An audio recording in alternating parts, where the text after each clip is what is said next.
A ver, ¿qué tenemos de menú para hoy?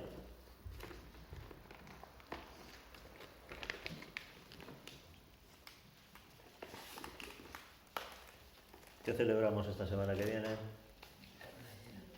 ¿Eh? ¿Antes? San Fermín. Ah, no, digo... ¿Y después? ¿Y después? Después de Cupido. No, después de la luna llena.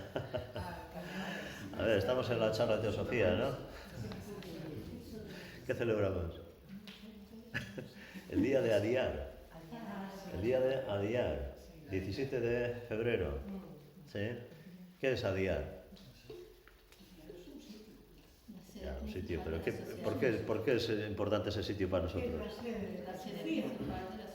Es la sede de la Sociedad Teosófica, ¿sí? La sede mundial. Entonces, 17 de febrero tenemos esta celebración del Día de Adiar y la Sociedad Teosófica Española organiza un encuentro por Zoom. Tendréis en el tablón de anuncios, si queréis anotar, la contraseña y el número identificativo para entrar en el Zoom, ¿sí? A los que sois miembros de la rama ya se os ha mandado ayer a última hora de la tarde por correo esto mismo, ¿sí? Lo tenéis en vuestro correo, los miembros de la rama, si lo queréis, para que lo tengáis ahí a mano y tic-tac, copy pega y ya lo tenéis. Los demás pues cógelo en el tablón de anuncios y eso, ¿vale? Bueno, pues eso es lo que tenemos para esta semana que viene, ¿vale? También, que algunos me habéis preguntado si las personas que quieran sumarse a la rama, hacerse miembros, etcétera, tenemos un protocolo de apadrinamiento, en este caso por los miembros veteranos de la rama. Entre Sila y yo apadrinamos a los nuevos miembros y hay que cumplimentar una ficha, pagar una cuota, que la primera vez suele ser un poquito más por gastos administrativos, y que luego, pues según si eres jubilado o no, pensionista o no, pues tiene diferentes cuotas, ¿sí? Ayer me dieron uno de los mayores disgustos de mi vida. Voy al infierno, que de vez en cuando bajo a charlar un rato con los demonios, ¿no? Y llego a la entrada, hay que pagar, ¿no? Y me dice, ¿pensionista o no? Y digo, ¿cómo? Digo yo, joder, tengo edad para ser pensionista. Y no puedo ser, ¿no? La primera vez que me preguntaron si era jubilado. Es como cuando te llaman señora en la calle un día. ¿Sabes lo que pasa cuando te llaman, oiga señora? Pues, oye, me quedé, digo yo, no puede ser. Me están llamando jubilado, ¿eh? Oye, me quedé frito. Sale una vida más.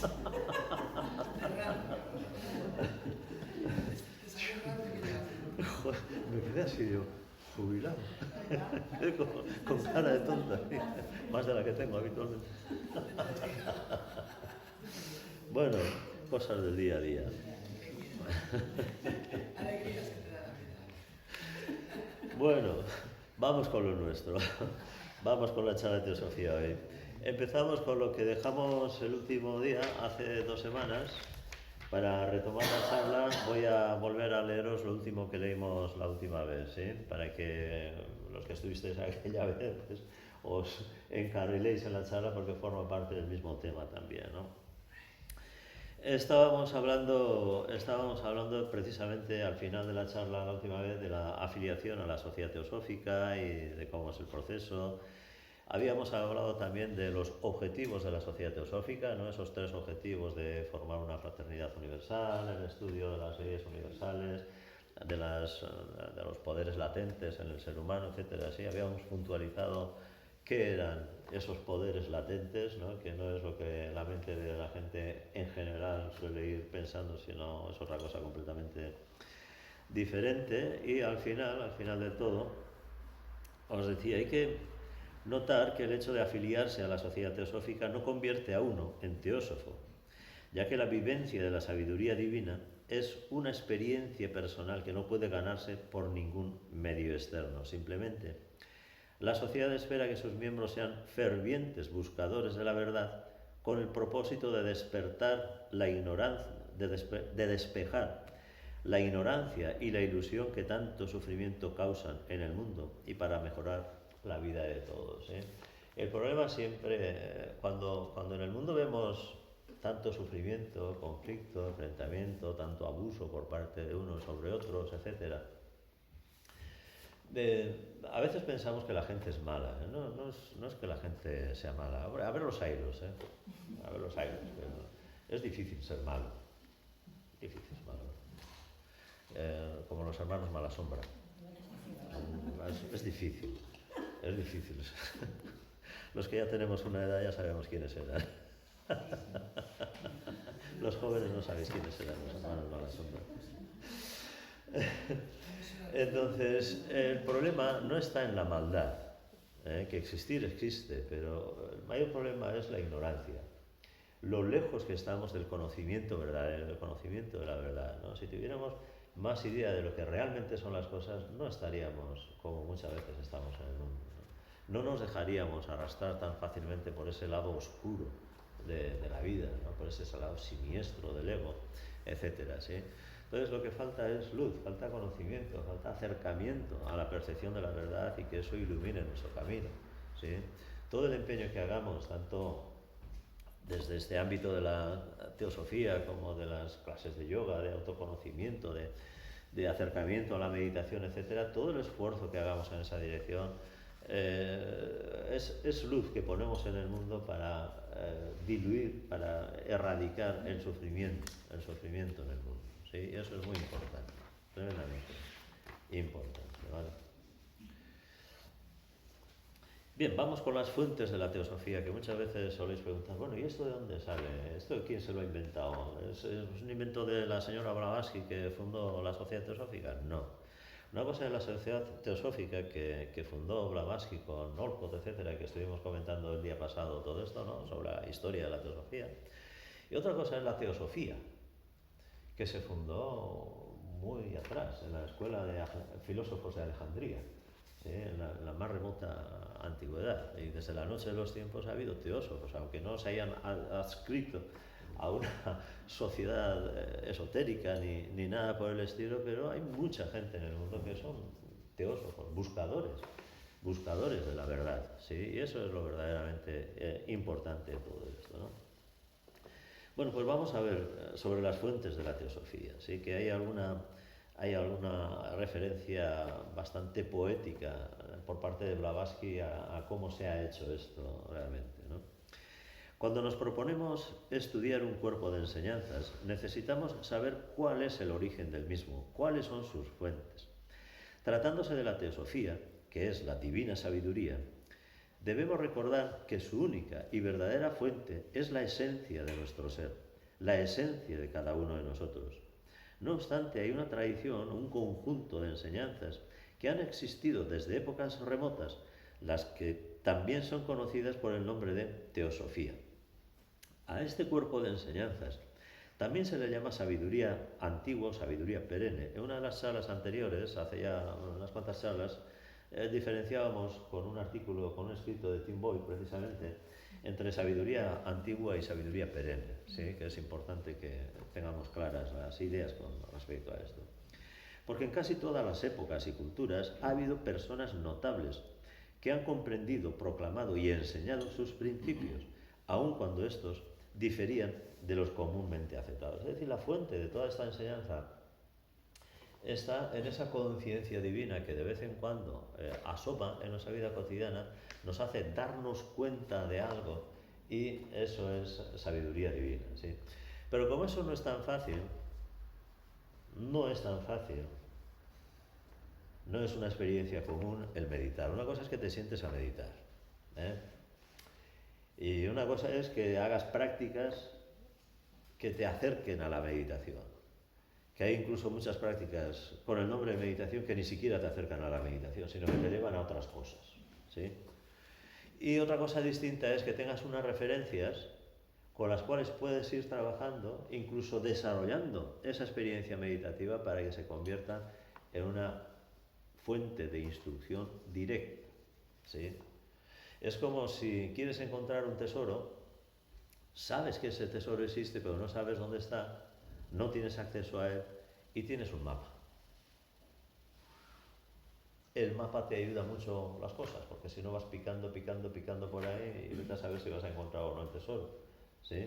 Entonces, las enseñanzas teosóficas, las que nos vienen pues, por parte de tantos y tantos teósofos, con carné o sin carné, eso es lo de menos, sino que propagan estas enseñanzas, son como los mapas que te sirven de guía, que te sirven de referencia para ir haciendo tú tu propia búsqueda en el ser que eres. De ahí es de donde surge eso, ¿sí? Pero para poderlo buscar, una buena guía, un buen mapa, es una ayuda muy valiosa, tremendamente importante,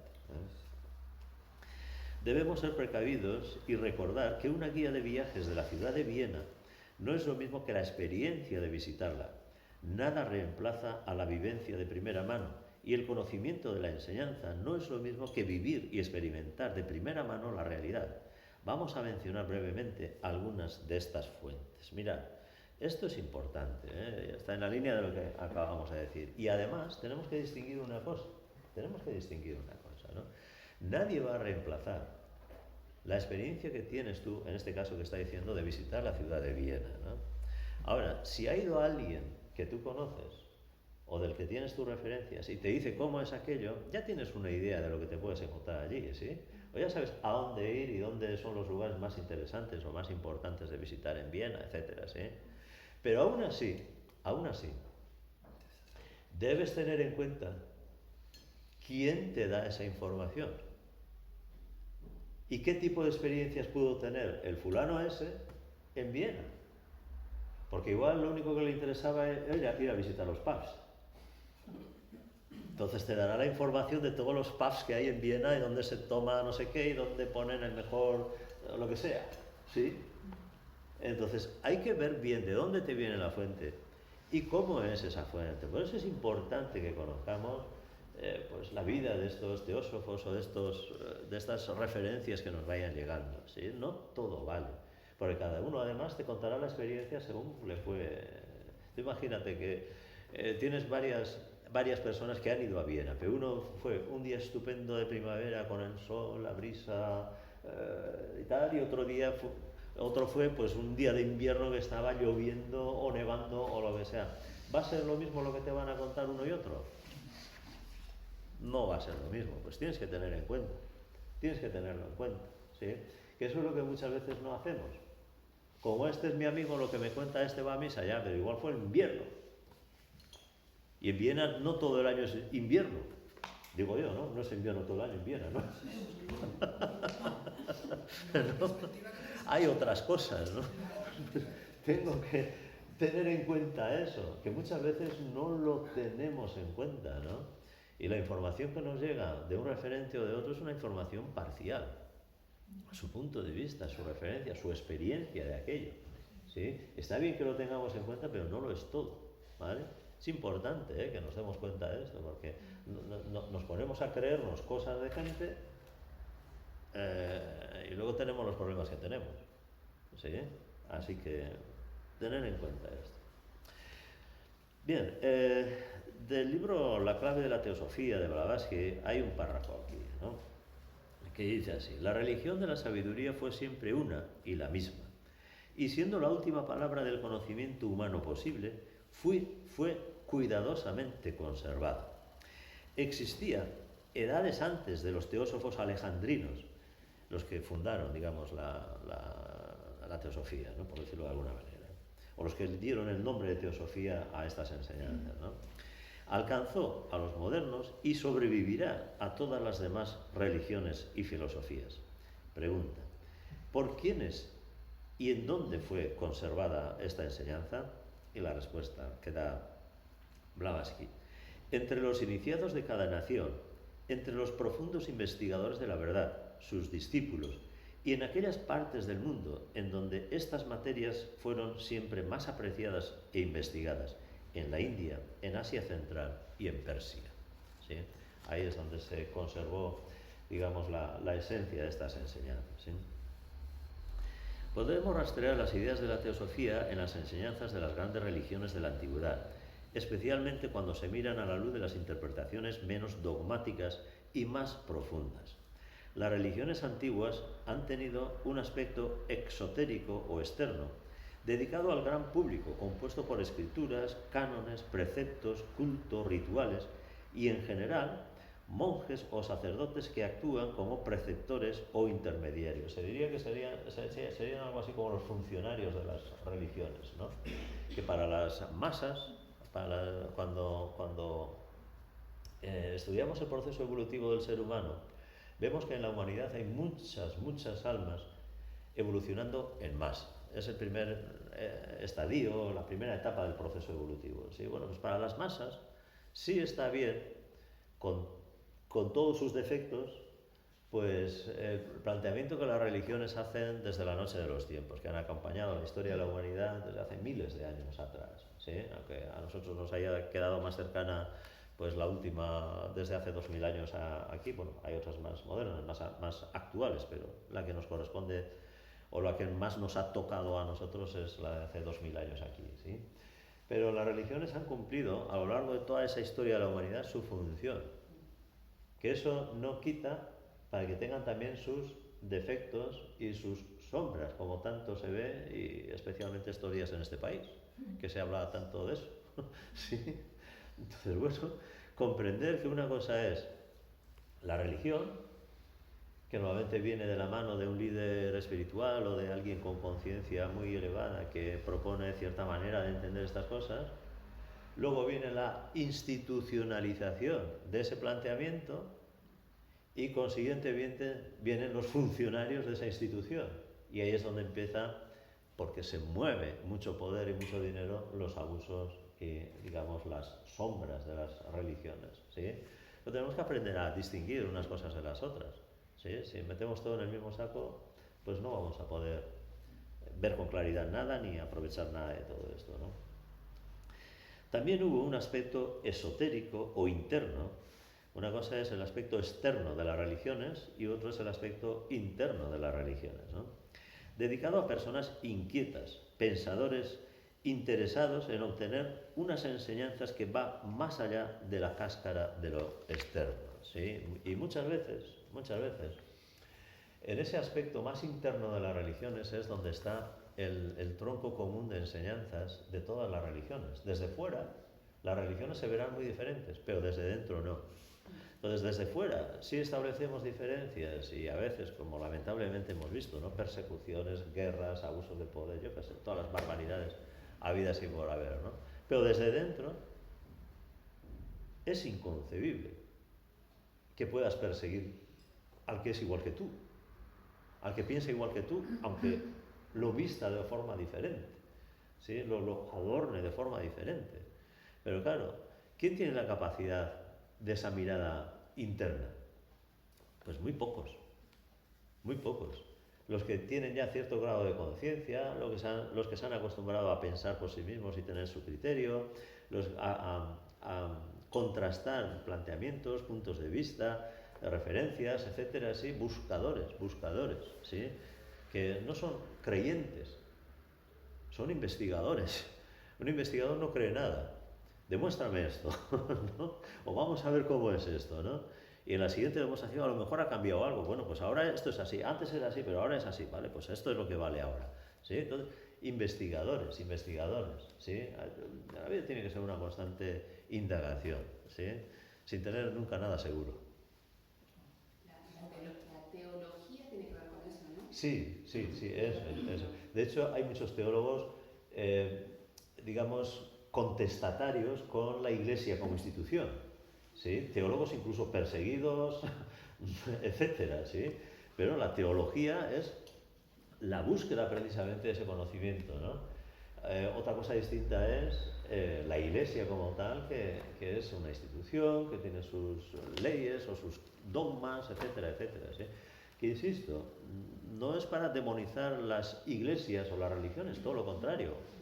Siguen teniendo su función en cuanto que hay muchas almas, mucha gente evolucionando en masa, que no tienen una capacidad de discernimiento, de pensamiento crítico, de cuestionarse, de reflexionar, de darse cuenta de las cosas.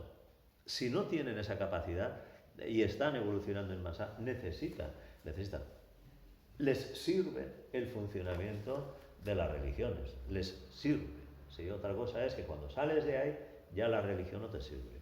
O en todo caso lo que te sirve es ese aspecto más interno, más oculto, esotérico de la religión, no el aspecto externo.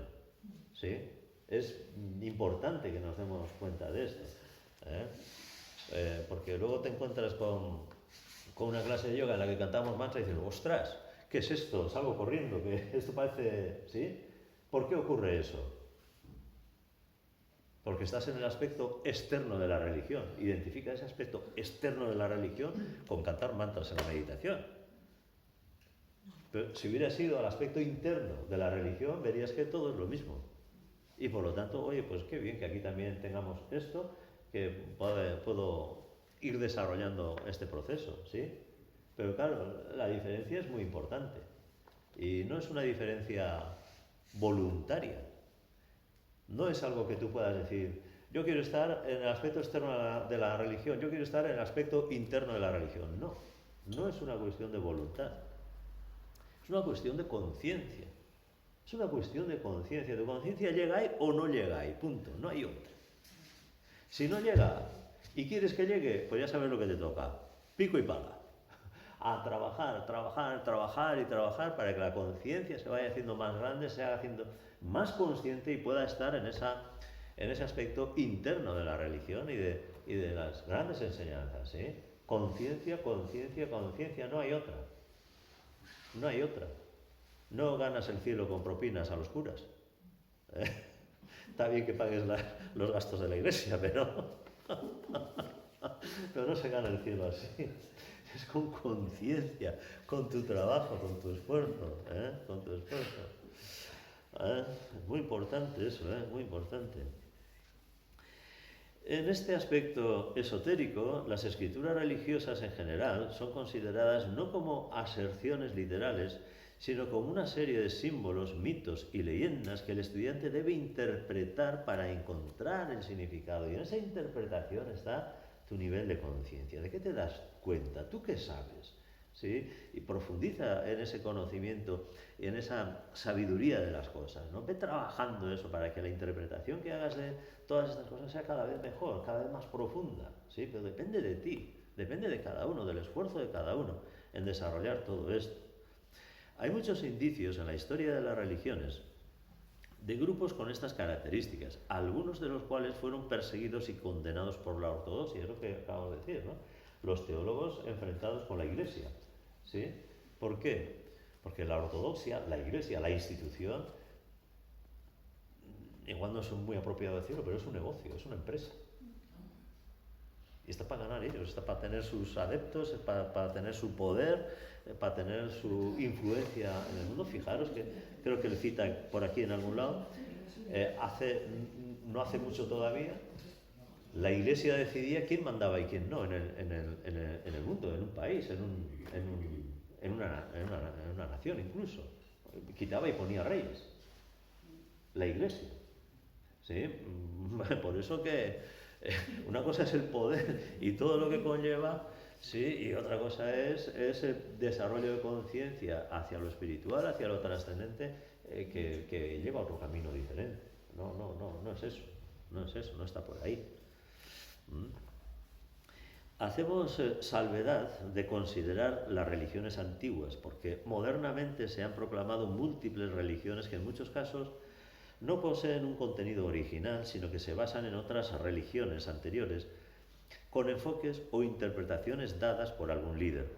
En el mundo antiguo especialmente, en lugares del Mediterráneo como Egipto, Grecia, Asia Menor y otros, surgieron grupos que, aunque tenían características en común con las religiones, como los ritos, tenían la finalidad de servir como verdaderas escuelas de la naturaleza humana y de su transformación. Ese es realmente el proceso.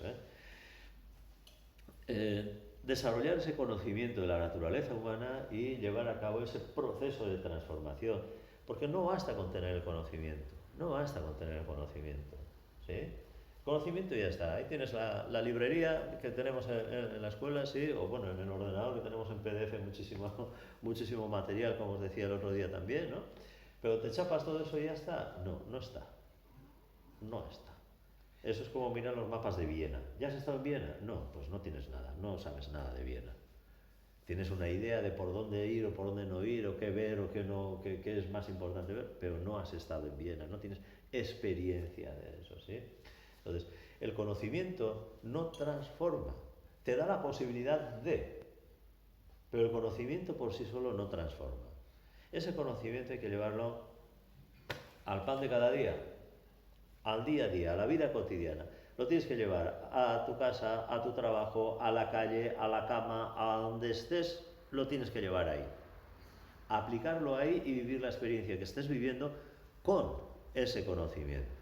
Y que la luz de ese conocimiento te permita entender qué es lo que estás haciendo en ese momento. No hacer por hacer y ya está, porque todo el mundo lo hace, pues yo también. ¿Sí? Sino, ¿qué es lo que estás haciendo? ¿Cómo tienes que hacerlo? ¿Para qué lo tienes que hacer? ¿Por qué estás haciendo eso? ¿Hay alguna otra cosa mejor que puedes hacer? ¿Podrías hacerlo mejor, lo que estás haciendo? Todo eso tienes que verlo con el conocimiento para que haya una transformación. ¿Qué significa transformar? Cambiar la forma. ¿Cómo cambias la forma? Con la referencia, pero poniéndolo a prueba, ¿sí? Poniéndolo a prueba. Entonces, ese conocimiento, cuando se le suma la experiencia, es lo que se convierte en sabiduría, y esa sabiduría sí que transforma al ser humano, ¿sí? La sabiduría sí, el conocimiento no transforma. El conocimiento nos hace eruditos. Algunos que tenéis la cabeza así sobredimensionada, tenéis el disco duro con muchos megas,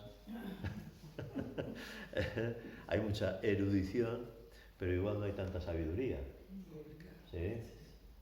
Entonces hay que convertirse en personas sabias, no en eruditos, ¿sí? Eso requiere experiencia, vivir la experiencia de la vida con ese conocimiento, porque también hay gente que tiene mucha experiencia de vida, pero no entiende lo que le pasa. ¿Por qué no entiende lo que le pasa? Le falta conocimiento, ¿sí? Conocimiento te da el entendimiento. Ah, sí, esto es por esto. Ah, sí, aquello es por aquello otro. Ah, mira esto cómo va. Ya, pues suma las dos cosas, el conocimiento y la experiencia, y entonces te convertirás en una persona sabia. Y cuando hay sabiduría hay comprensión, y esa comprensión transforma, ¿sí? Va creando formas de funcionamiento mejor en el ser humano, va haciendo que esa transformación además no sea de cualquier manera, no sea como cambiar un jersey o unos pantalones. Ah, pues hoy me pongo los pantalones verdes, pues hoy me pongo los marrones. No, no es eso. El proceso de transformación tiene un sentido, tiene una dirección, tiene una meta a la que aspirar, ¿sí? Si no es cambiar por cambiar. Muchas veces nos equivocaremos en ese cambio. Si le damos sentido, dirección, orientación hacia la meta, entonces no nos equivocaremos nunca. Iremos más o iremos menos, pero iremos en la dirección correcta, ¿sí? Eso es. Y eso es lo que tienen que darnos todas estas enseñanzas. Su propósito era el desenvolvimiento del ser humano, ayudándole en su tránsito desde una vida de ignorancia y miseria a una vida plena de comprensión y felicidad. Las escuelas de misterios eran organizaciones muy populares que, valiéndose del simbolismo, enseñaban los misterios de la vida, proporcionando a sus seguidores una enseñanza que se mantenía en secreto, a resguardo de los curiosos, puesto que los candidatos debían comprometerse con esa enseñanza en lugar de ser una mera información. Las escuelas de misterios más famosas fueron las de Isis, Orfeo, Eleusis, Mitra, Samotracia y otras. ¿Por qué lo de que sean tan ocultos las escuelas de los misterios, las escuelas de crecimiento? Bueno, esto tiene su razón de ser. Fijaros que hasta hace pues 50, 60, 70 años como mucho, el acceso al conocimiento estaba muy restringido. Nadie sabía leer y escribir, salvo el cura del pueblo, el alcalde y el sargento de la Guardia Civil. El resto no sabían leer. Yo he conocido gente que cuando sus hijos le escribían iban donde el cura que le leyera la carta porque no sabían leerlo. Y soy de mediados del siglo pasado, pero tampoco está tan lejos. Ya me han preguntado si estoy jubilado, pero No soy tan... Entonces, el tener acceso o no tener acceso al conocimiento escrito es una frontera muy importante, porque si no tienes conocimiento, si no sabes leer, tienes que creer lo que te dicen. Tienes que creer lo que te dicen. Y eso es, joder, ese cambio es un cambio brutal, es un cambio tremendo. ¿Sí? Si tienes acceso a la lectura, al conocimiento escrito, tú puedes ir buscando. Por eso lo de los buscadores. Antes para buscar, ¿qué? Tenías que irte a Egipto, o a la India, o tienes que ir a no sé dónde, a buscar a un maestro de no sé qué. ¿Sí? Ahora haces clic, clic, clic, clic, y ya está, ya tienes en la ventanita, ya tienes todo al alcance de la mano. ¿Sí? Pero claro, ¿qué es lo que ha traído ese acceso al conocimiento? Y sobre todo ahora, con los medios de comunicación modernos, las redes sociales, el acceso libre a Internet, etcétera, ¿qué es lo que ha traído? Una sobresaturación de información. Ahora lo difícil es distinguir qué es lo que te vale y lo que no. Hay tanto que no sabes qué coger, es como encontrar a Willy. Sí, debe tener un montón de gente y no lo encuentras, ¿no? Pues eso que nos ha pasado, de la falta de conocimiento a la saturación del conocimiento. Entonces, antes, acceder al conocimiento era complicadísimo, ¿sí? Tenías que ser muy privilegiado para los que estaban dentro, te llamaran y tú ven con nosotros, que te queremos enseñar, ¿sí? Antes era así. Pero ahora, ¿qué ocurre? La puerta está abierta siempre. Siempre está la puerta abierta. Pero solo quedan los que tienen que quedar. Hay mucha gente que entra, mira y se va. Viene, deja de venir, deja, ¿sí? ¿Quiénes se quedan? Los que tienen que estar. Los que tienen que estar, ¿sí? Aquellos en los que ya la enseñanza que compartimos aquí vibra, ya te toca algo internamente y dices, sí, esto es lo que estaba buscando. Aquí sí puedo ir de saber. Esto me puede servir para ir haciendo mi camino. Que no es cuestión de creer o no creer las cosas que aquí decimos o dejamos de decir, sino que es cuestión de que vayas cogiendo el hilo del cual puedes ir tirando, para ir haciendo tu madeja, ¿sí? Tu estructura de cosas, de comprensión, ¿sí? No es cuestión de creer lo que dice este o lo que dice el otro. Esa es la clave, ¿eh? Muy importante tener en cuenta esto. Un concepto que se hizo firme en los misterios, es decir, en las escuelas de los misterios, es el de la iniciación. ¿Qué es eso de la iniciación?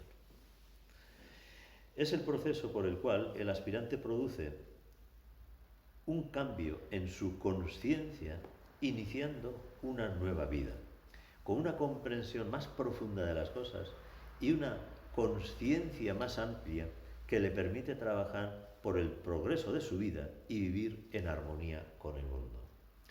En nuestra escuela, la escuela Sanatana Dharma, ya sabéis que también hay iniciaciones, ¿sí? Quizá la primera sea cuando hacéis el curso de formación de profesores, que con la proyección del fuego iniciático, tellas, por parte de los maestros, antes era solamente Madama, ahora hay unos cuantos maestros iniciadores, te transmiten ese fuego iniciático o tellas, ¿no? Que luego tú tienes que encargarte de alimentarlo, evidentemente, porque si no el fuego se apaga y se acabó. Desde ahí, pues hasta otras iniciaciones que se dan, pues cuando entras dentro del Sudharma Mandalán y otras instancias, ¿no? Cuando vas subiendo de grado de profesor a Dasa y de Dasa a Acharya y de Acharya a Mahacharya y de Mahacharya a Sudacharya, ¿sí? Son distintos grados iniciáticos, ¿no? Entonces, esas iniciaciones, aparte del ritual y que uno pueda sentirse más o menos conmovido por la situación, etcétera, es algo así como pasar de una habitación a otra, de una estancia a otra. ¿Alguien se acuerda de los escritos de Teresa de Ávila en la que describía estancias? ¿Sí? Pues es algo así. Vas cambiando de piso. Lo que modernamente en un videojuego sería cambiar de pantalla. Pasar a la siguiente, sí. Pasar a la siguiente, sí, eso sería así. Pero ya sabéis que la siguiente siempre suele ser más difícil.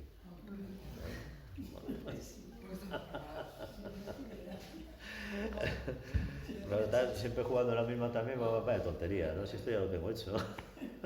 Hay que ir siguiendo. Hay que ir aprendiendo todo esto. La sabiduría sin edad, que es también como se llama la sabiduría perenne, ¿no? O la teosofía, también floreció entre los filósofos clásicos, desde algunos presocráticos, como Tales, Anaximandro, Pitágoras o Parménides, quienes se interesaron por explicar la naturaleza y el universo. El más notable de ellos fue Pitágoras, que vivió del 582 a.C. al 507 a.C., o sea que vivió pues 75 años. 75 años vivió. Oh, ya vivió, ¿eh? Para aquella época vivió 75 años. Joder.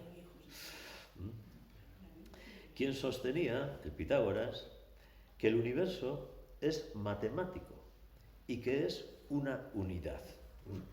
Este concepto de que el universo es una unidad es uno de los conceptos, como veremos después, absolutamente fundamentales si queremos entender qué es lo que estamos haciendo aquí en el mundo. Absolutamente imprescindible.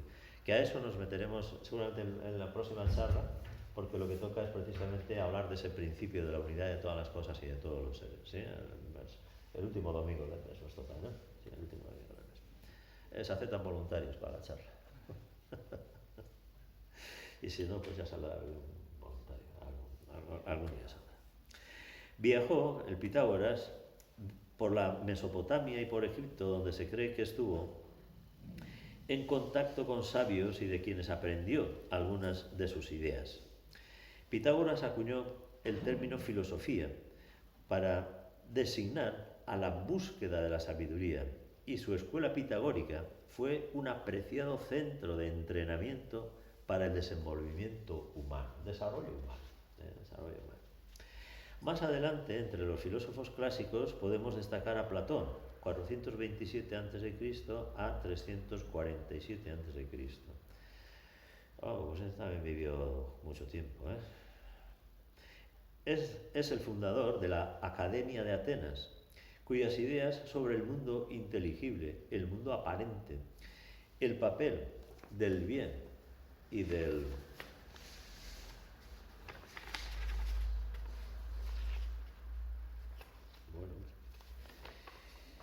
el mundo aparente, el papel del bien y del mal, fueron probablemente inspirados en sus viajes por Egipto y Sicilia. La luz que Platón arrojó al mundo se extendió largamente hacia el futuro, y aunque sus ideas fueron cuestionadas durante un periodo, fue en Alejandría, en Egipto, donde fueron rescatadas y amalgamadas con las de Pitágoras. ¿Qué significa eso de amalgamar? ¿Qué es una amalgama? Juntar, mezclar. Sí que se conviertan en otra cosa diferente, pero juntar. ¿Sí? Una cosa es la fundición, que tú fundes dos metales, por ejemplo, y se forma otro diferente. ¿Sí? Una amalgama, no, los dos metales siguen estando presentes ahí, pero ya es otra cosa diferente lo que se ha juntado allí. ¿Sí? Eso es una amalgama. Amalgamadas con las de Pitágoras y la tradición oriental por los filósofos conocidos como neoplatónicos, notablemente Amonio Sacas y sus sucesores como Plotino, Jámblico y otros. Fueron los neoplatónicos quienes fundaron la escuela de Alejandría y llamaron a este conocimiento teosofía, como decíamos antes, ¿no? La influencia de Platón está presente hasta nuestros días, y ojalá siga mucho tiempo. Hay un libro por ahí que se puso muy de moda hace unos años, que el título era Menos Prozac y más Platón. Piensa mejor y deja de tomar porquerías que te hagan sentirte bien. Porque si piensas bien, te sentirás bien. Si te sientes mal y necesitas Prozac, es porque no piensas bien. ¿Sí? Acabo de leer esta mañana después del desayuno. España, campeón del mundo. ¿En qué? En consumo de ansiolíticos.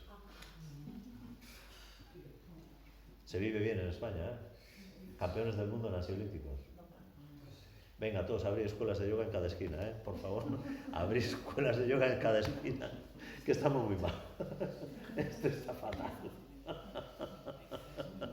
Enseñar a la gente a pensar y a estar bien en el mundo, joder. Dios mío, por favor. Bueno, pues la teosofía, ya veis, en las escuelas antiguas. La Edad Media, en Europa, fue una edad difícil para el libre pensamiento y la filosofía. Te quemaban por menos de nada. Te llegaban a la plaza y te quemaban. Seguramente sea de la historia de la humanidad, pues una de las épocas más oscuras que han existido, ¿no? Y es cosa nuestra, que estábamos aquí en Europa, de eso que nos sentimos tan orgullosos de ser europeos. Sí, pues anda que tampoco tiene sombras ni nada. Que todavía hay sitios por ahí que te lo enseña como museo de la Casa de la Inquisición y cosas así, que delita lo que había por ahí. La cultura y el mundo de las ideas en general, en la Edad Media, estuvieron encorsetadas por el cristianismo, la religión que se había hecho tan poderosa como para decir quién debía reinar y marcar el destino de los pueblos. En la Edad Media la Iglesia mandaba sobre quién reinaba y quién no. En esta época surgieron pensadores que se atrevieron a desafiar el poder de la Iglesia y rodearon a sus ideas de símbolos y de metáforas para que pasaran relativamente inadvertidas a los ojos del poder eclesiástico. Tal fue el caso de los alquimistas, quienes expresaron mediante la metáfora de las transmutaciones químicas el proceso de la transformación humana. Evidentemente, no se trata de convertir plomo en oro. Se trata de que el ser humano pase de ser un animalito que no se entera de nada, que hace lo que le sale, a ser un ser divino. A través de ese proceso evolutivo al que nos hemos referido varias veces ya. El individuo que está en masa, que es un animalito todavía, ¿sí? Porque si hablamos de rebaño suena muy bonito, ¿verdad? Pues si hablamos de manada, pues suena peor, pero es lo mismo. Es lo mismo, para que veáis cómo nuestra mente, de lo mismo, hace un juicio diferente según qué palabra estés utilizando. Sí, es lo mismo. Es lo mismo. Pues de ahí tenemos que pasar a ser una persona, que significa que tu personalidad, tu ego es el que manda, el que corta el bacalao y hace de ti, como se dice, de la capa un sayo. ¿Sí? Manda y es un tirano que te tiene absolutamente subyugado, esclavizado y tiranizado. Porque tú eres la personalidad, o eres el ser que está ahí viviendo la experiencia de la vida a través de una personalidad. ¿Y dónde está ese ser cuando la personalidad manda, gobierna y tiraniza tu vida? Ni está ni se le espera. Mejor dicho, estar está, pero latente, no ejerce. Está subyugado, está esclavizado por la egoicidad, la posesividad, la separatividad, etc. ¿Sí? Eso es lo que somos las personas. Nos sentimos muy orgullosos de ser personas, ¿verdad? Y de nuestra civilización. Que trata de ver cómo nos robamos unos a otros sin hacernos mucho daño. En eso consiste la civilización, todas las civilizaciones. A ver cómo me aprovecho de ti sin que tú me pidas demasiado las cuentas, ¿no? En eso consiste la civilización. Pues no hemos culminado el proceso de desarrollo del ser humano siendo personas civilizadas. ¿Qué tenemos que hacer? Convertirnos en seres humanos, hombre, convertirnos en seres humanos, que es otro escalón, otra pantalla. ¿Y qué caracteriza al ser humano? A diferencia de la persona, que ya empieza a gobernar el alma, que ya tiene presencia, y como tiene presencia reconoce en los demás también al alma que son, y como alma a alma son lo mismo, ya no hace cualquier cosa a los demás, porque es como si se lo hiciera a sí mismo, ¿sí? Ahí es donde se forja la fraternidad universal, en el reconocimiento del alma del otro como tu propia alma, de igual a igual. Esa es la fraternidad, ¿sí? Y todavía más allá existe otro nivel de conciencia que es el del Homo Deus, que dice Madama, el hombre divino, ¿sí? Así que tenemos que pasar de la evolución en masa, del animalito, a la persona, de la persona al ser humano y del ser humano al ser divino. ¿Sí? Aún queda chollo. Pipe para. Aún queda mucho trabajo que hacer. Aún queda mucho trabajo. Así que no tendremos ocasión de aburrirnos. Bueno, pues la alquimia, ya sabéis que no es lo material, sino la presencia del alma lo que tiene que cambiar. ¿Sí? El Renacimiento se produjo por el resurgimiento de las tradiciones antiguas y el enfoque más humano y menos teológico de las ciencias y de las artes. Grandes genios como Leonardo da Vinci, Giordano Bruno, destacaron rescatando la dimensión trascendente del misterio de la vida. También se constituyeron sociedades secretas y esotéricas que en mayor o menor medida reconocieron la tradición de la sabiduría sin edad y la propagaron entre sus seguidores. Para que veáis que esto se ha mantenido vivo, aunque muchas veces de manera oculta, a lo largo de toda la historia de la humanidad. ¿Sí? Más actualmente. En los tiempos modernos, la teosofía fue redescubierta para el mundo occidental por Elena Petrovna Blavatsky. Ella fue una pensadora y escritora vigorosa, viajera incansable. Se atrevió a ir a lugares nada convencionales para una mujer de su época, como Egipto, Medio Oriente, India y hasta el Tíbet. En sus viajes contactó con seres notables que le inspiraron la fundación de la Sociedad Teosófica. Blavatsky se dedicó a viajar, a escribir algunas obras fundamentales y a escribir en varias revistas artículos que eran de interés para los buscadores del esoterismo. A ella se debe la presentación de la teosofía en el mundo moderno, no como un nuevo invento, sino como la síntesis de la ciencia, la filosofía y la religión, que de esto hablamos el día anterior, ¿no? Cómo en la teosofía se sintetizan. Hace unos años, no me acuerdo cuántos años hará, tú estuviste en el Donosti, ¿no? ¿No estuviste en el Congreso? No estabas. Pues se dedicó a esto, ¿no? Ciencia, filosofía o religión, yoga, ¿sí? Como síntesis de todo esto. A ella se debe el redescubrimiento del valor de los símbolos y tradiciones antiguas, de las filosofías de Oriente despreciadas durante muchos años como meras supersticiones. La influencia de Blavatsky y la teosofía no se limita a la sociedad teosófica, puesto que ha sido la inspiradora de muchos artistas, pensadores y en general de los movimientos espiritualistas conocidos vagamente ahora como New Age o Nueva Era, que anuncian una vida de esperanza e iluminación para el ser humano. Ella misma expresó que presentaba esta tradición sin edades con las siguientes palabras. Fijaros qué manera más bonita de decir lo que es todo esto. Nada tengo, por lo tanto, que decir a mis jueces pasados y futuros, pero al público en general y a los lectores de la doctrina secreta, puedo repetirles lo que he venido diciendo durante todo este tiempo y sintetizo ahora en las palabras de Montaigne, que era un pensador francés. Señores, aquí tengo un ramillete de flores escogidas. Nada hay en él mío, sino el cordón que las ata. ¿Sí? Ese cordón que las ata es la capacidad de síntesis, que es muy importante, porque nos podemos encontrar estos conocimientos aquí y allá, dispersos, una cosa aquí, otra allá, lo que dijo Platón, lo que dijo Pitágoras, lo que dijo Leonardo da Vinci o lo que dijo no sé quién, ¿sí?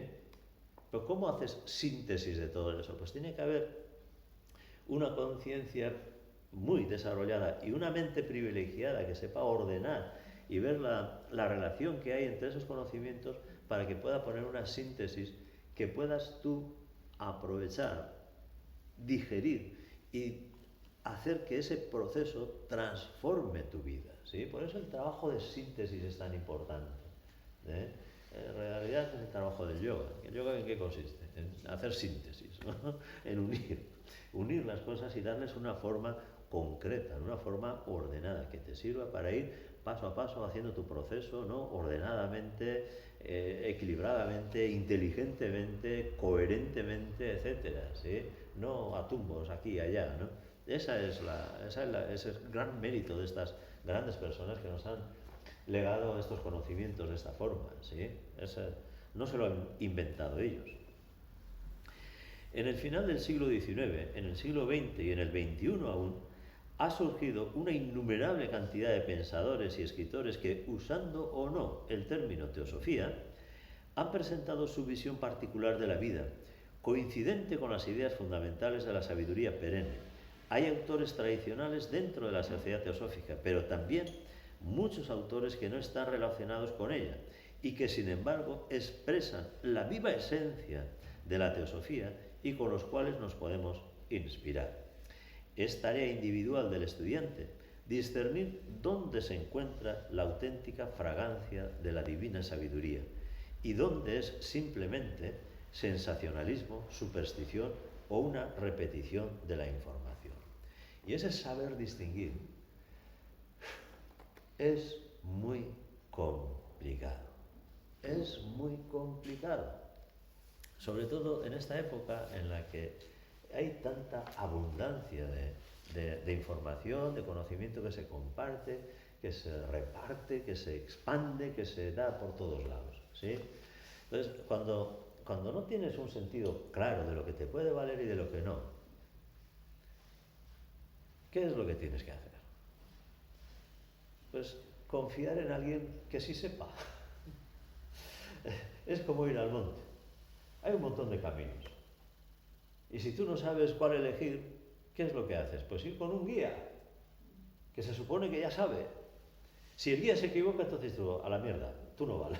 Para mí no conoce más que llevarme por el camino de la perdición. Que también ocurre, que somos humanos, que somos humanos. Entonces tienes que llevar tu proceso de discernimiento, tu proceso de ir aprendiendo, tu proceso de ir distinguiendo. Cuando no sabes, valiéndote de la referencia que te llega por alguien que tiene más experiencia que tú, que se sabe mover mejor que tú en todo esto, que te puede servir de guía, etcétera, ¿sí? Y después ya irás tú cogiendo tu propio criterio, tu propia experiencia y siendo tú capaz incluso de guiar a otros por estas enseñanzas, ¿sí? ¿Qué es lo que solemos hacer? ¿Cómo funcionamos como rama de teosofía aquí o como escuela de yoga también? Esa es la manera de funcionar, de hacer las cosas, ¿sí? Porque si no es muy fácil perderse, hay tanto que mirar que es imposible hacerte con todo, es una locura, te vuelves tarumba, no sabes qué hacer con todo eso, ¿sí? Muy importante esto, muy importante. Bueno, está diciendo cosas muy importantes Carlos Pérez. Alguien ya me ha criticado que vaya rollo de charlas y solamente estoy leyendo. Digo, hombre, pues mira, sí, públicamente además me lo han criticado. Digo, mira, pues si miras todas las charlas de casi todas las ramas de la Sociedad Teosófica Española, por lo menos de las del extranjero no miro, pero de estas casi todas son leídas. A veces con proyección en pantalla, pero te ponen en pantalla lo que están leyendo, así que da lo mismo, son leídas. E incluso muchas veces muchos menos comentarios y puntualizaciones y matizaciones de las que hacemos aquí sobre lo escrito. ¿Sí? La inmensa mayoría de las veces. No sé si habéis entrado en charlas de otras ramas y de otras cosas, pero bueno, pues es lo que hay. ¿Sí? Yo seguiré. Este es un trabajo valiosísimo que nos ha preparado Carlos Pérez de Madrid para que lo demos en las distintas ramas, y agradezco muchísimo además que lo haya podido hacer. Síntesis, lo que decíamos antes, de todo el conocimiento, que facilita muchísimo el trabajo, ¿sí? Es buenísimo. Y está muy bien puesto además, muy clarito y muy fácil. Y sobre ello, pues oye, vamos dando un poquito más de amplitud de sentido de las cosas y ya está, ¿sí? Ya está. Bueno, pues vamos con lo que es lo más importante de estas dos charlas que tenemos, la anterior y esta, que son los principios fundamentales que nos plantea las enseñanzas de la teosofía, ¿sí? Los principios fundamentales. Para acercarnos a los postulados de la teosofía debemos identificar sus principios fundamentales, los cuales no son precisamente lo más fácil de comprender porque son lo más abstracto. Entonces, esto es algo que quiero que lo entendáis bien, Estos principios fundamentales no es, ya me lo he leído, ya me lo sé. Digo, mira, no es así. No es así. Léetelo, vuélvetelo a leer, o en este caso, escúchalo, vuélvelo a escuchar, vuélvelo a mirar, ¿sí? Y reflexiona, y reflexiona, y reflexiona, y reflexiona, ¿sí? Es como de digestión lenta todo esto. Trayendo a colación a uno de los grandes maestros de nuestra escuela, Kalki, él decía que con estos conocimientos tenemos que convertirnos en rumiantes, ¿sí? Que una cosa es tragar el conocimiento y después tienes que ir volviendo a digerir y volviendo a digerir y volviendo a digerir, ¿sí? Hay que rumiar, hay que darle vueltas y vueltas y vueltas a todo esto muchas veces.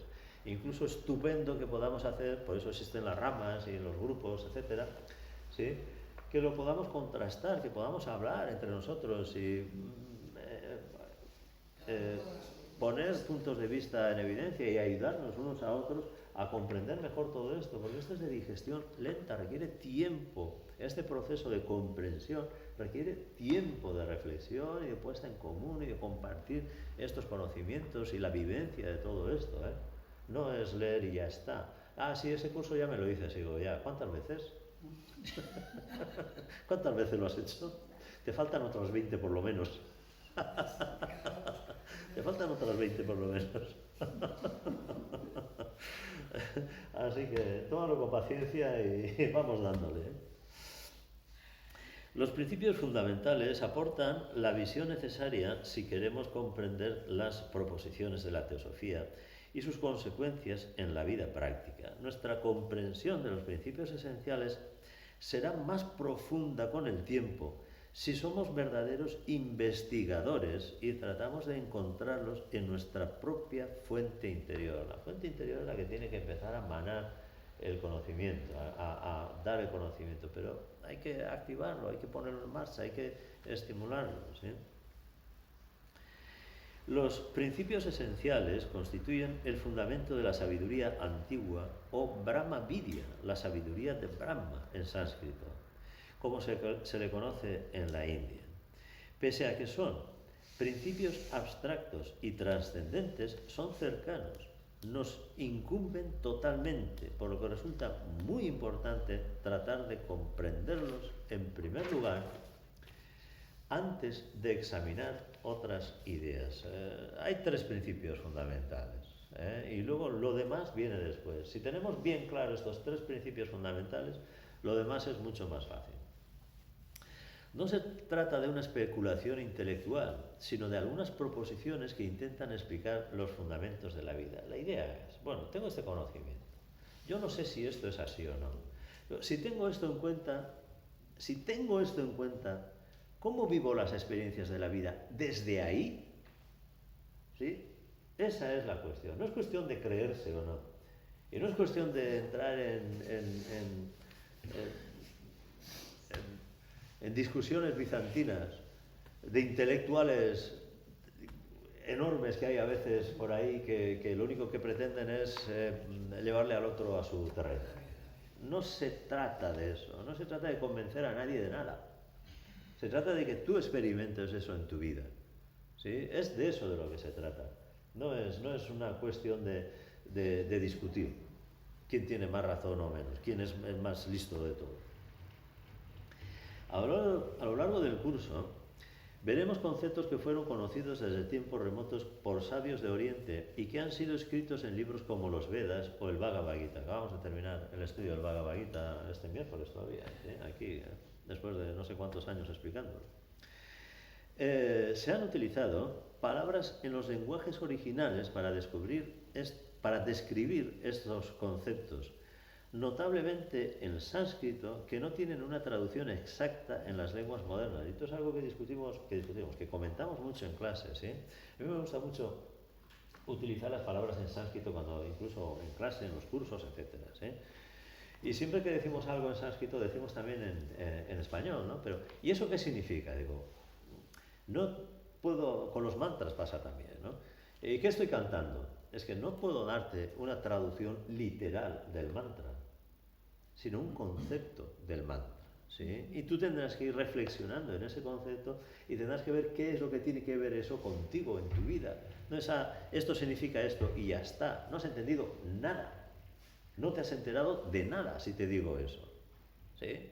Ahora, si te doy un concepto y vas trabajando con ese concepto para que veas qué tiene en qué medida tu vida tiene que ver con eso ya es otra cosa. Ahí ya hay una investigación, ahí ya hay una reflexión, una toma de conciencia, un trabajo interno de ir viendo qué sentido tiene todo eso. Y si no hay ese trabajo, no hay nada. Darle al piste al intelecto para que diga, sí, esto significa esto en sánscrito. Digo, ¿y? ¿Y de eso qué sabes? Si no lo has vivido, no lo has experimentado, no lo has puesto a prueba en tu vida, ¿cómo sabes de eso? No sabes nada, joder. Tienes un dato en tu memoria, pero nada más. ¿Sí? Eso no cambia, eso no te transforma. La vivencia sí, como hemos dicho antes, ¿no?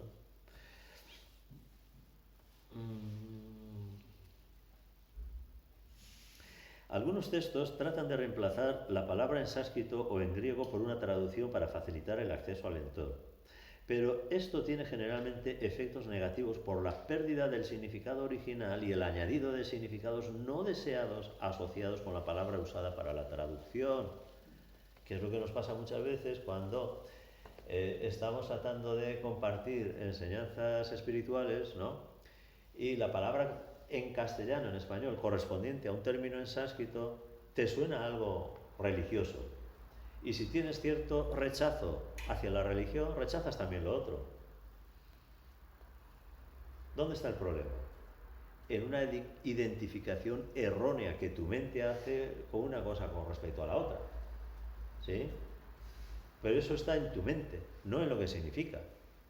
Entonces, si en lugar de la traducción literal haces un acercamiento al concepto, pues cada vez irás viendo más claro el concepto, sin ese rechazo que puede provocar una palabra determinada que tu mente relaciona con, pues por ejemplo, un dogma, una religión o lo que sea, ¿sí? Y esto es importante que nos demos cuenta, porque si no, muchas de las cosas que tenemos la oportunidad de encontrárnoslas en el camino, las vamos a rechazar. Y si las rechazas, pierdes la oportunidad de aprender de ello. Pierdes la oportunidad, ¿sí? Y no sé vosotros, pero yo no estoy para perder muchas cosas ya. No estamos para ir dejando de lado demasiadas cosas. En cuanto a esto, por lo menos. Igual otras cosas sí, pero en cuanto a esto no. Por este motivo, en este curso preferimos mantener los conceptos originales y ello nos llevará a tener que utilizar a veces palabras en sánscrito, pali o griego. Pali es un idioma de la India. El pali. Siempre que lo hagamos explicaremos su significado. Hay varias presentaciones de las ideas fundamentales de la teosofía. En este curso partiremos de la exposición de Blavatsky y en el proemio de la doctrina secreta, porque tiene la belleza de la simplicidad y el poder de la universalidad. Es decir, estas enseñanzas o los planteamientos que hacen aquí son universales, no son para unos y para otros no. Es para todos. Es para todos y para todo tiempo y lugar. La doctrina secreta estaba originalmente proyectada como una revisión profunda de Isis sin velo. Sin embargo, viendo la magnitud de los cambios que eran necesarios, Blavatsky se dispuso a crear una nueva y gran obra, una empresa mucho más difícil pero más estructurada y pulida. Sus primeras ediciones constataban de 2 volúmenes, el primero dedicado a la cosmogénesis, es decir, la creación del universo, y el segundo a la antropogénesis, es decir, el ser humano y las leyes universales. Así que alguna vez aquí ya nos han dado lecciones bien buenas sobre todo esto, ¿no? Que hemos compartido estas enseñanzas aquí con Sila, ¿verdad?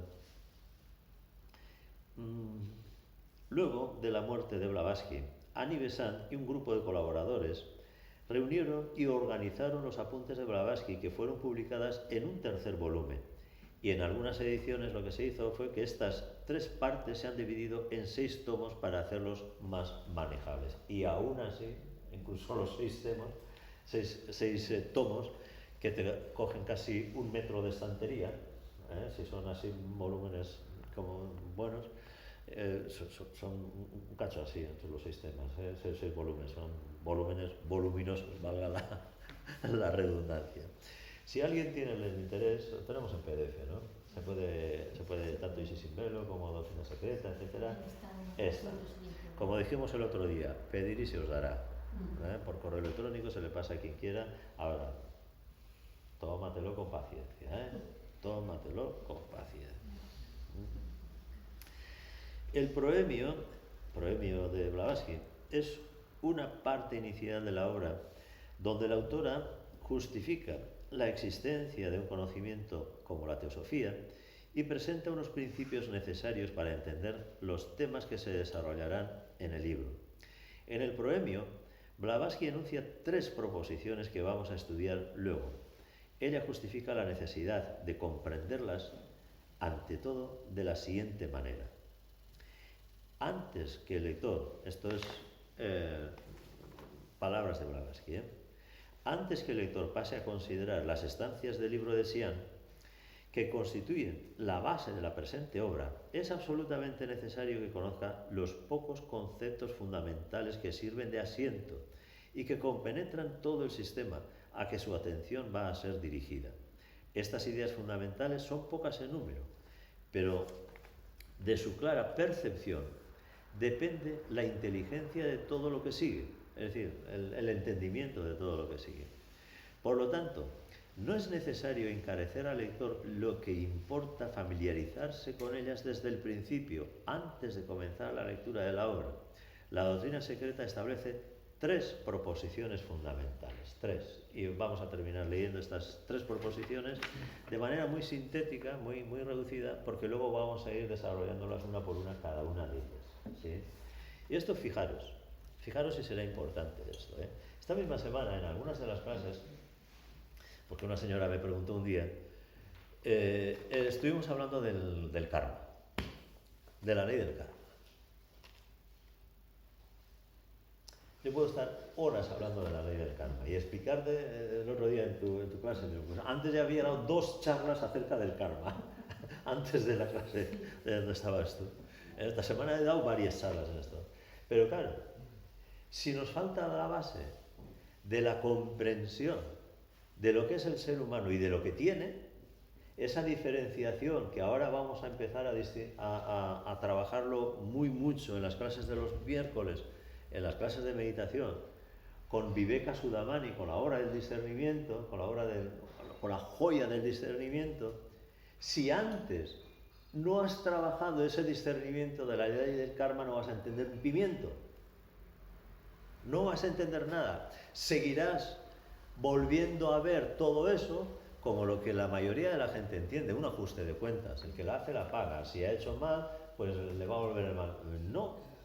No tiene nada que ver con eso. Nada que ver con eso. Pero para entender que no tiene nada que ver con eso, primero te tienes que desidentificar de la personalidad. Tienes que soltar. Y para poderlo soltar, tienes que identificarte con el ser que eres. Y para identificarte con el ser que eres, te tienes que pelar el culo sentándote a meditar. Y si no, no hay nada. Podemos estar elucubrando intelectualmente sobre estas cosas todo lo que quieras, pero no vas a entender nada. Si no hay un acercamiento a la conciencia del ser que eres, todo lo demás es inútil. Una cosa es que tengas una referencia, que te suene, que, joder, ¿cómo será esto? Que no me entero, que no me aclaro, que no lo veo con claridad. Bueno, pues ya sabes que tienes que trabajar. Ya sabes que tienes que trabajar. ¿Sí? Y otra cosa es que efectivamente vayas haciendo ese trabajo de acercamiento a la percepción del ser, de identificarte con el ser y no con la personalidad. Desde esa percepción del ser, identificar que ese ser está presente en todo cuanto existe y que por lo tanto todo es uno y todo es Dios, ¿sí? Y desde ahí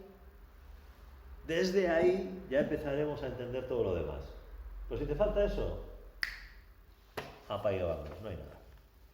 No hay nada. Mera especulación intelectual sobre si sí, si no, si esto, si lo otro. Mera especulación intelectual. Que eso a nuestros egos les encanta. Y tú dando de comer al bicho, alimentando tu ego, intentando tener más razón del que te está explicando estas cosas, porque tu ego es insaciable. Y quiere tener también razón delante de tu profe, o de tu maestro, o de quien sea. ¿Sí? y venga, dándole de comer al bicho sin enterarte. ¿Sí? Pues lo más cotidiano. Es lo más cotidiano. Entonces, bueno, vamos paso a paso, vamos a poner las piedras en sus sitios, ¿sí? Y sobre eso ir construyendo todo. Porque si no, no hay manera de ver con claridad eso y aprovecharlo. Así que, proposición number one. Uno. ¿Se dice así? Number one. Number one. Number. No, sácate el chip de la boca.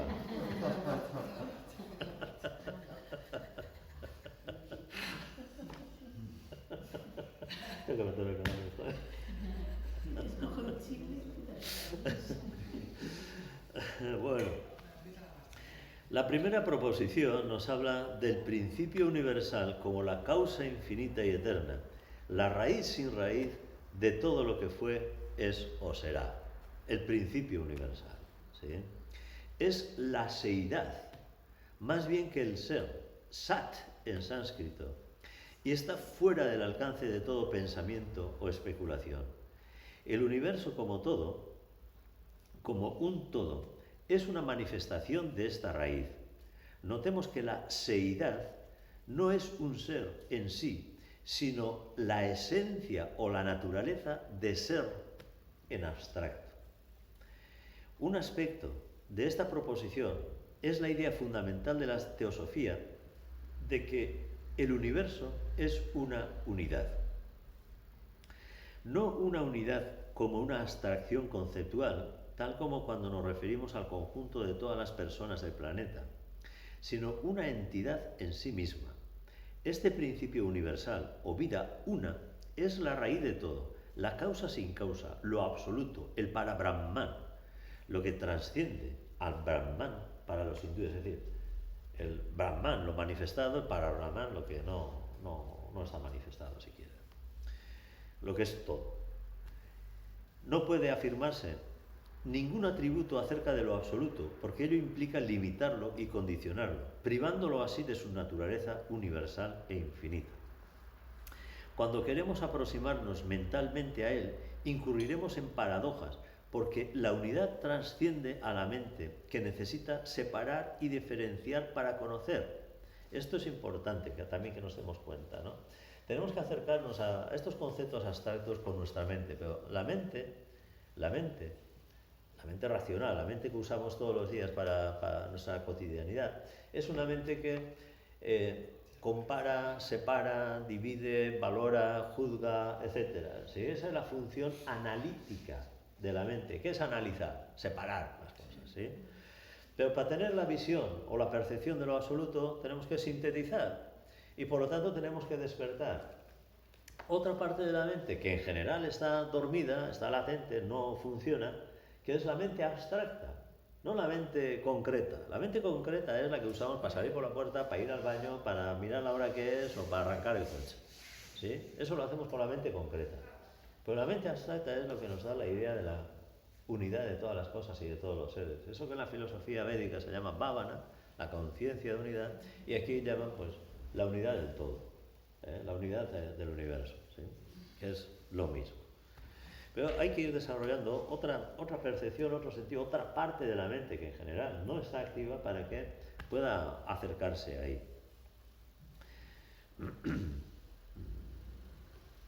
En el capítulo siguiente de este curso veremos que esta idea fundamental tiene un significado que se nos escapa en la medida en que no somos capaces de percibir conscientemente esta unidad del universo.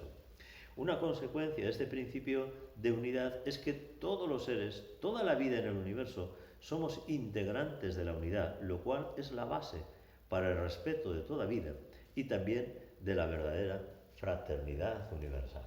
Es decir, no se trata de vernos como hermanitos o como amiguitos del que te cae bien, ¿sí? Porque del que te cae mal te cuesta un poquito más tener fraternidad universal con el que te cae mal, ¿a que sí? ¿Sí? ¿Y eso por qué se da?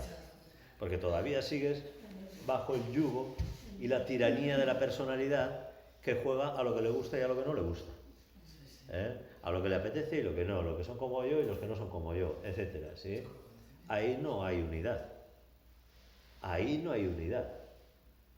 La unidad tiene que trascender esa dualidad y esa diferenciación y ese juego egoico de la personalidad e ir a lo que es esencial, nuclear, espiritual en el ser humano, porque ahí sí vemos que el espíritu que hay en mí y el espíritu que hay en ese individuo son el mismo espíritu. Ambos son dos chispas divinas que provienen del mismo espíritu universal. Pero si no comprendo eso, ¿cómo voy a sentirme hermano de? Hombre, si hace lo que a mí me gusta, sí. Pero si hace lo contrario de lo que a mí me gusta, digo yo... Mira que sé dónde está el extintor, ¿eh? Lo de la chispa divina, mira que te la pago, ¿eh? Que cojo el extintor y te apago la chispa divina echando leches, ¿eh? Claro, es que somos así, joder. ¿O no? Somos así. Por eso el acercamiento a esta conciencia de lo universal requiere otra cosa diferente que estar en la personalidad, en el ego, en el juego de las emociones, que por todas partes no hacemos más que alimentar las emociones, ¿no? Apología del ego y de las emociones todo el tiempo, ¿sí? Ahí no hay más que separatividad. Ahí no hay más que separatividad. Y la separatividad conlleva sufrimiento. ¿Sí? ¿Quieres salir de ahí? Pues tienes que dirigirte hacia la unidad de todas las cosas y de todos los seres. Y eso requiere que hagas un esfuerzo por desarrollar otras cosas que ahora están todavía latentes o empezando a moverse un poco con estos planteamientos, nada más. ¿Eh? Bien, principio 2 o proposición 2. La segunda proposición de la doctrina secreta nos habla de la ley de periodicidad del universo o la ley de los ciclos, donde se suceden periodos de manifestación y de reposo. Todo en la naturaleza tiene una expresión cíclica. Vivimos participando de innumerables ciclos astronómicos, biológicos, físicos, psicológicos y muchos más también. Esta segunda aserción de la doctrina secreta es la universalidad absoluta de aquella ley de periodicidad, de flujo y reflujo, o de decadencia y crecimiento, que la ciencia física ha observado y consignado en todas las esferas de la naturaleza. Alternativas tales como día y noche, vida y muerte, sueño y vigilia, son hechos tan comunes, tan perfectamente universales y sin excepción, que será fácil comprender cómo vemos en ellas una de las leyes absolutamente fundamentales del universo, ¿sí? Lo que nos resulta difícil de entender en esa ley de periodicidad, y sobre todo con respecto a la vida y la muerte, es la identificación que tenemos con esa personalidad que en el momento de la defunción, no en el momento, en el proceso de la defunción, que significa que deja de funcionar. Primero deja de funcionar el cuerpo físico, eso es el certificado de defunción del médico, luego deja de funcionar el cuerpo emocional, ahí no te dan certificado de defunción, pero ya hay una paz que antes no había, ¿sí? Que mientras tanto andas dando vueltas por ahí, vas a trabajar sin tener que ir a trabajar y cosas de esas. ¿Eh? Claro. Y luego tienes el certificado de defunción mental, que también la mente deja de funcionar. Pero el alma que estaba ahí viviendo la experiencia de la vida a través de todos esos cuerpos no deja de funcionar, sigue estando ahí. Entonces tiene un momento de reposo, el pralaya, ¿sí? Hasta que le llaman otra vez, a currar. Venga, a seguir trabajando.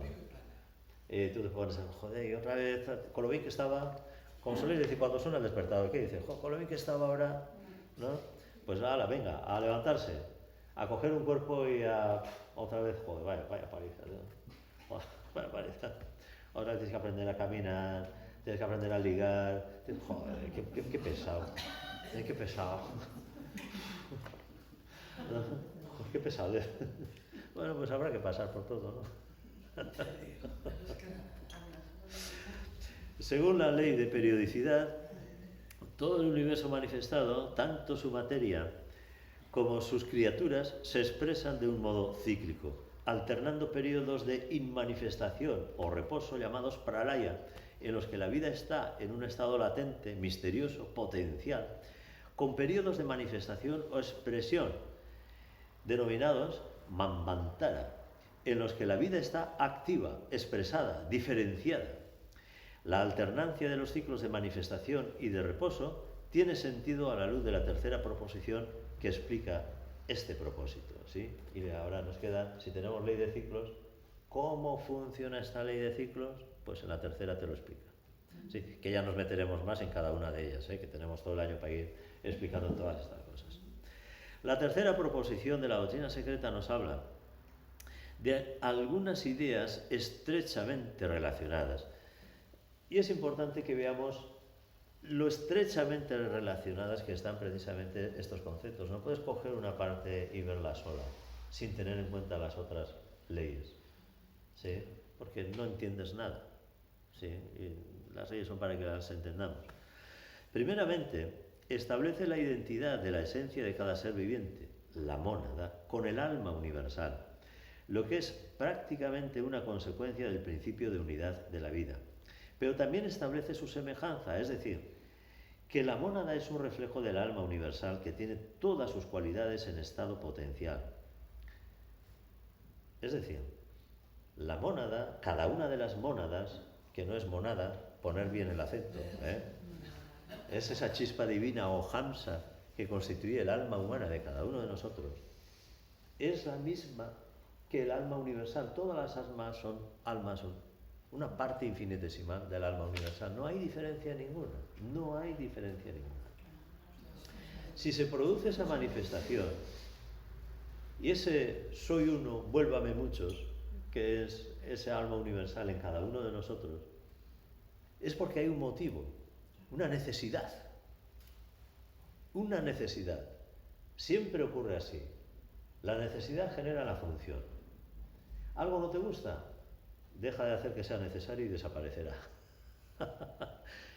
¿Quieres algo? Haz que sea necesario en tu vida ese algo y aparecerá.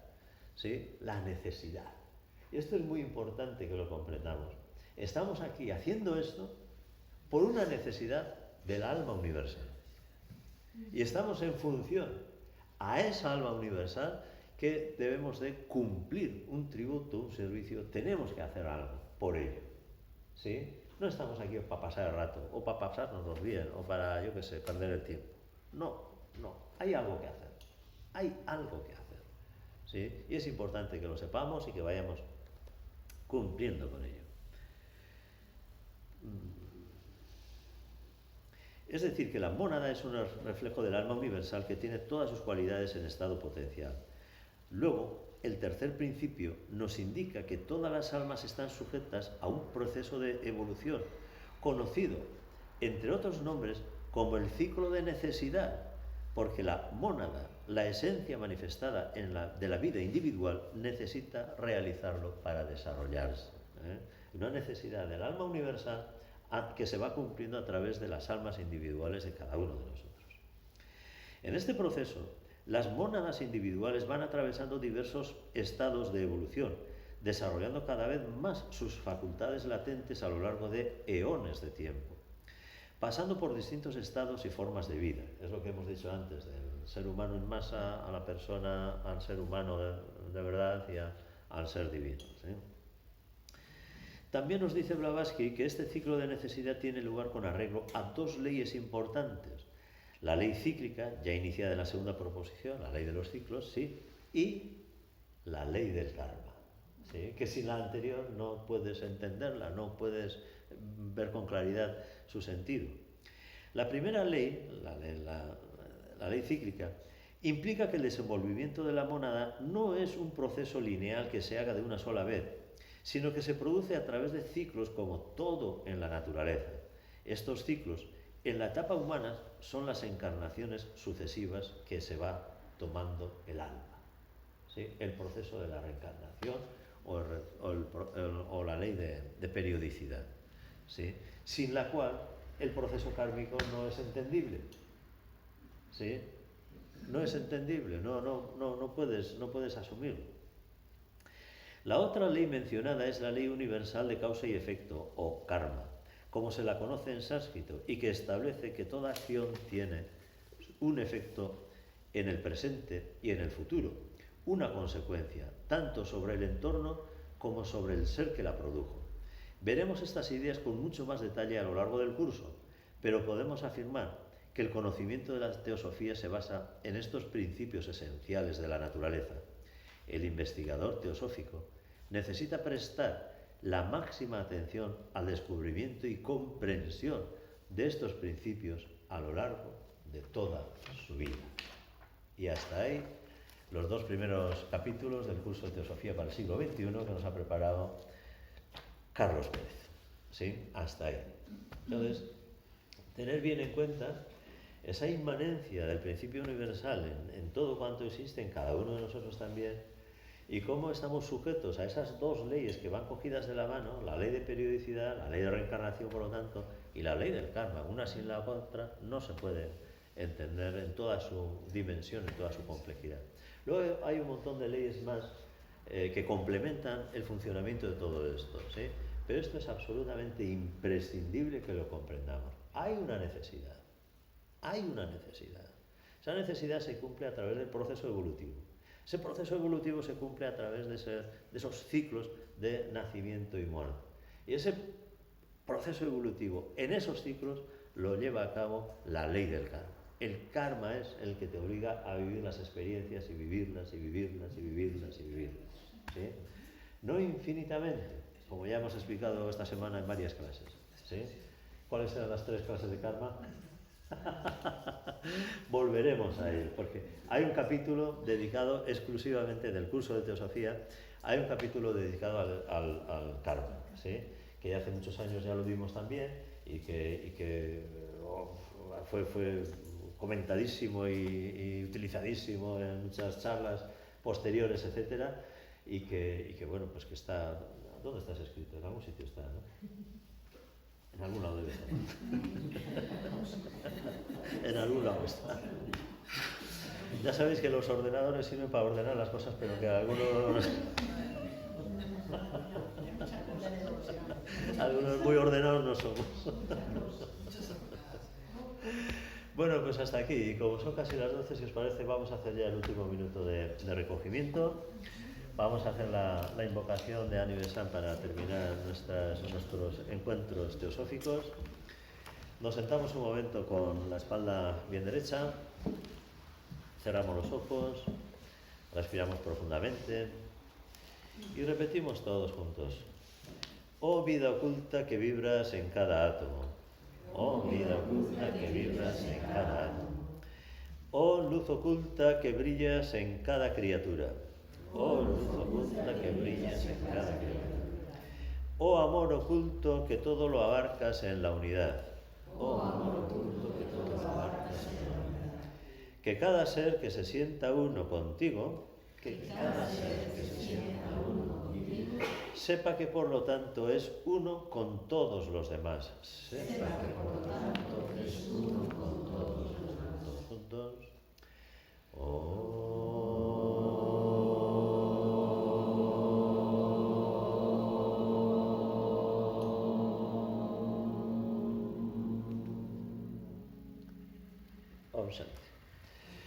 Pues muchas gracias como siempre por venir, por participar, por hacer de esto lo que es mucho y bueno además.